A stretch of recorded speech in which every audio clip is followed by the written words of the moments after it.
এই মসজিদে তোমরা কেউ দান করতে পারবা না। এই মসজিদের দোতলার কাজ আমি একাই করব। আমার অনেক টাকা আছে। আর এই দান বক্স আমি ফেলে দিলাম। দাদু হুজুর কি পাগল হয়ে গেল? আর যেই মসজিদে দান করতে আসবে তার হাত আমি ভেঙে দিব। যাও তোমরা এখান থেকে। মসজিদে দান করতে পারবো না, এটা আবার কেমন কথা? ইমাম সাহেব তো মসজিদে দান করতে দিচ্ছে না। আমি এই টাকা এখন কি করব? এক কাজ করি, এই টাকা দিয়ে ইট কিনে নিয়ে আসি আর এসে চুরি করে মসজিদে রেখে আসবো। আঙ্কেল, কিরে, আমি এই 50 টাকার ইট কিনবো। দেখি 50 টাকা, কিন্তু ইট তো দুটো হবে। আচ্ছা তাই দিন। এই নে ধর। যা, 50 টাকার ইট কিনতে আইছে। এই তো সুযোগ, আশেপাশে কাউকে দেখছি না। এই যে রাখলাম ইট, এখান থেকে তাড়াতাড়ি ভেগে যায়। এই যে 1000 টাকা, আমি 500 টাকা দিলাম। এই যে 20 টাকা। খুব ভালো।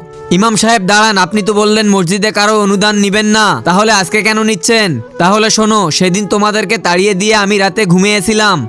স্বপ্নে দেখলাম তুমি গোপনে দান করার কারণে আল্লাহ তোমাকে অনেক সম্মানিত করেছে।